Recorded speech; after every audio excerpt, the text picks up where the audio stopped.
A Anvisa informou que acompanha as investigações sobre a contaminação dos 6 pacientes que receberam órgãos transplantados no Rio de Janeiro. Janaína Camelo. A manifestação oficial da Anvisa aconteceu já no fim do dia, após repercussão da notícia sobre os transplantes de órgãos infectados com o vírus HIV no Rio de Janeiro. Em nota, a agência afirmou que atua juntamente com as vigilâncias sanitárias estadual e municipal do Rio de Janeiro e o Sistema Nacional de Transplantes do Ministério da Saúde na coordenação de ações para investigar o caso. A Anvisa informou ainda que a prioridade foi monitorar os pacientes dos órgãos transplantados e determinar a realização de novos exames pré-transplante no Hemorrio.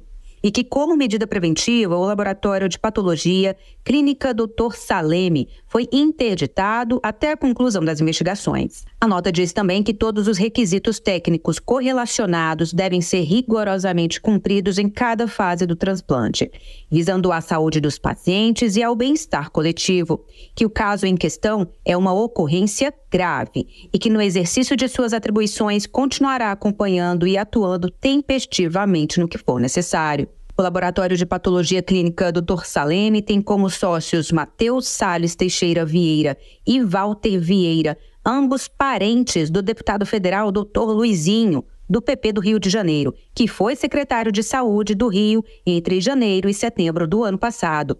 O contrato entre o laboratório e o governo fluminense foi fechado durante a gestão do Dr. Luizinho. Em nota, o deputado federal disse que quando o secretário estadual de Saúde do Rio de Janeiro manteve a mesma equipe do Programa Estadual de Transplantes da gestão anterior, negou participação em escolhas de laboratórios e disse que a empresa foi contratada a partir de concorrência pública e depois que ele já havia deixado o cargo de secretário.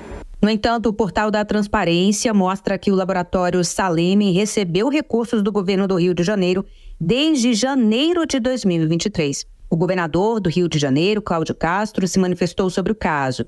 Também, por meio de nota, chamou esse caso de inadmissível e sem precedentes a falha no serviço de transplante do Estado, que determinou total rigor e celeridade nas investigações e que, além das sindicâncias em andamento na Secretaria de Saúde e na Fundação de Saúde, a Polícia Civil do Estado já abriu inquérito para chegar aos responsáveis.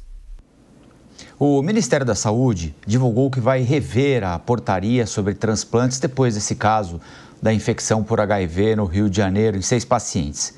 Além disso, o Hemocentro do Rio vai reavaliar a amostra de 288 doadores. A gente vai falar um pouquinho mais sobre esse assunto com a médica especialista em medicina legal e perícia médica, Caroline Deitz. Muito obrigado pela entrevista e bom domingo para a senhora. Um bom dia, bom domingo a todos. Espero ajudar a esclarecer um pouco mais desses pontos aqui de informações desse caso, que é algo único no país. Então é importante esclarecer, né, que o procedimento de transplante é um procedimento seguro e as vias agora da investigação vão ajudar a entender, né, qual foi a falha do procedimento que permitiu que existisse, né, o transplante de um paciente que era infectado com HIV. Então, por ser um episódio tão específico e único, numa história de muito sucesso, que tornou inclusive o Brasil referência nessa área, nós estamos falando de algo que precisa ser aprimorado, ou seja, de um processo que precisa ser revisto para ser melhorado, ou de uma porteira aberta deixada por alguém, por uma empresa que não era capacitada para executar um procedimento que é adequado. Qual a avaliação que a senhora faz? É claro que todo incidente que envolve a saúde, ele tem que ser investigado.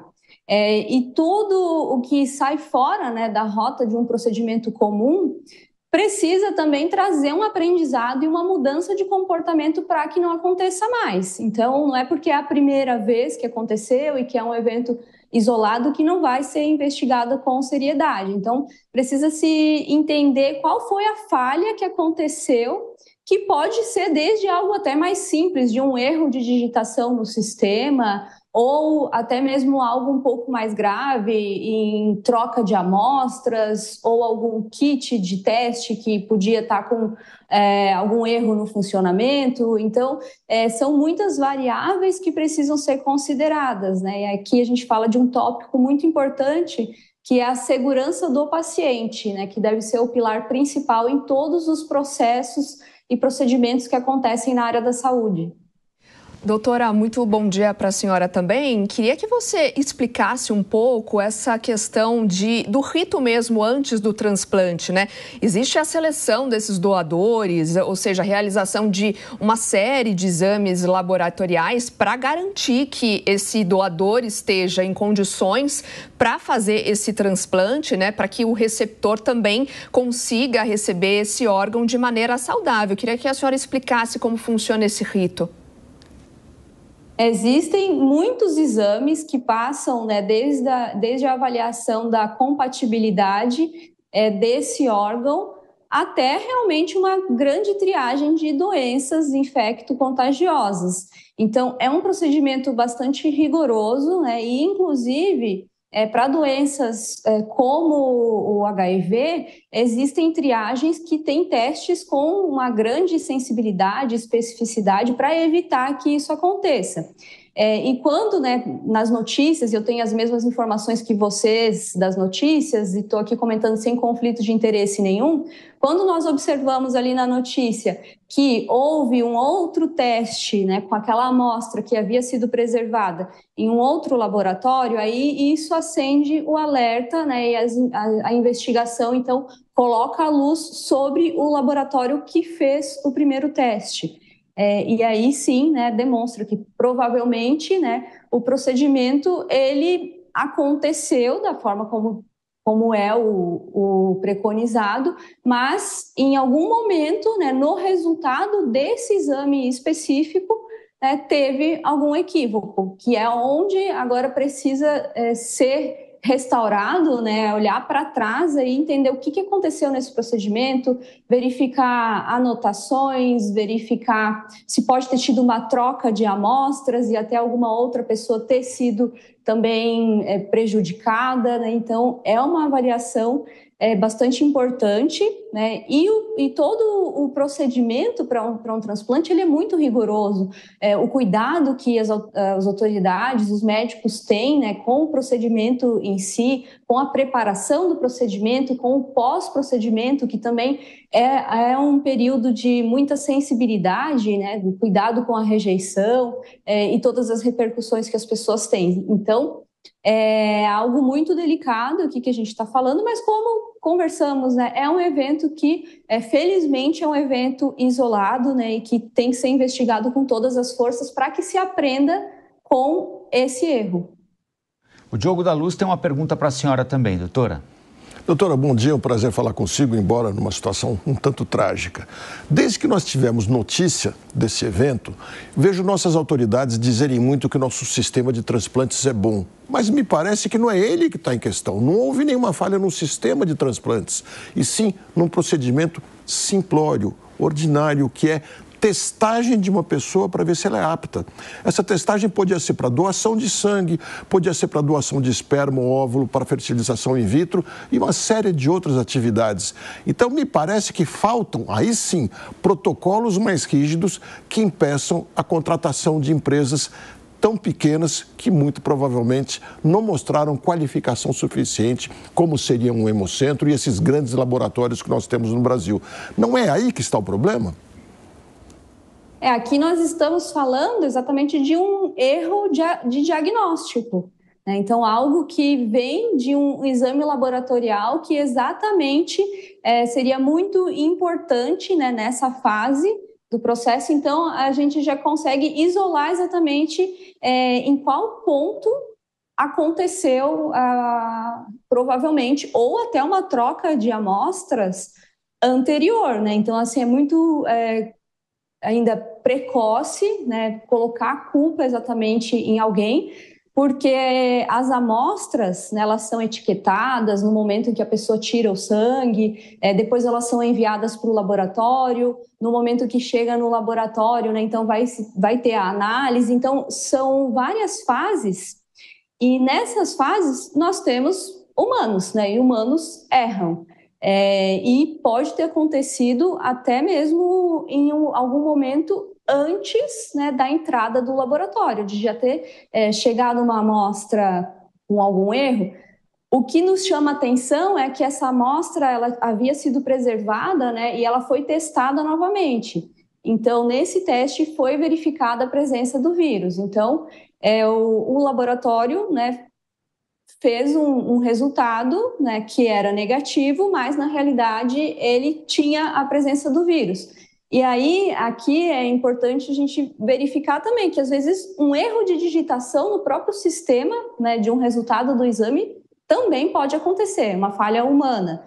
E outras falhas, exatamente de equipamento ou da troca da amostra, até mesmo no momento que vai fazer a análise.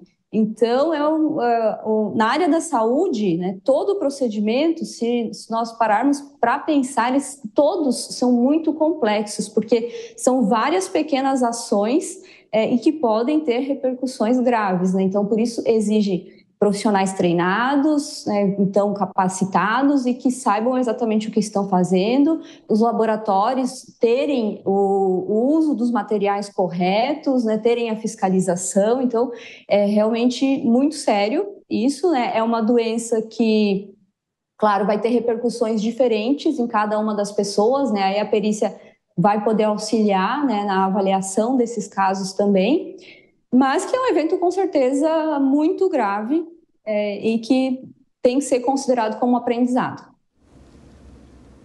Agora a pergunta de Luana Tavares. Caroline, bom dia. Obrigada por esclarecer aqui as informações para a gente. Eu queria entender, dado que esse é um problema que não tem um precedente, né, no sistema de saúde público, qual é a sua visão em relação à postura das autoridades, né?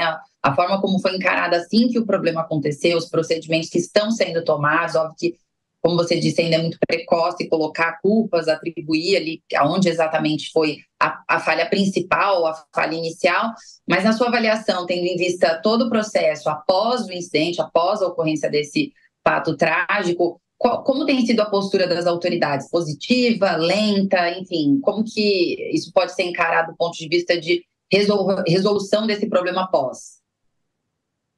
Em primeiro lugar, a preocupação com as pessoas que receberam esses órgãos transplantados. Então, é exatamente isso, né? Então, verificar se elas precisam de algum suporte, provavelmente iniciar o tratamento, porque isso traz um impacto na vida daquela pessoa, de uma doença que ela vai ter que conviver para o resto da vida. Então, é ótima essa conduta de, em primeiro lugar, olhar para eles e já em seguida começar a ir atrás da raiz do problema para que não aconteça novamente, porque se isso acontecer uma vez, pode acontecer outras.